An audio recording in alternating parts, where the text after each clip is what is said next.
And good day mga kanegra at syempre this time samahan niyo ako ngayon dahil ayusin ko dun sa may likod ng bahay ko ngayon dito na kung saan gagawin ko siyang taniman ng mga gulay. So for the meantime ako muna maglilinis muna habang wala pa yung mga gagawa dito. So samahan niyo ako panoorin ng aking video ng paglilinis.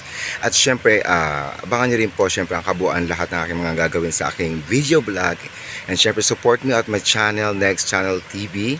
At syempre sa aking FB, ayan, please follow me. And thank you so much mga kanegra. And tara, samahan niyo ko guys sa aking paglilinis.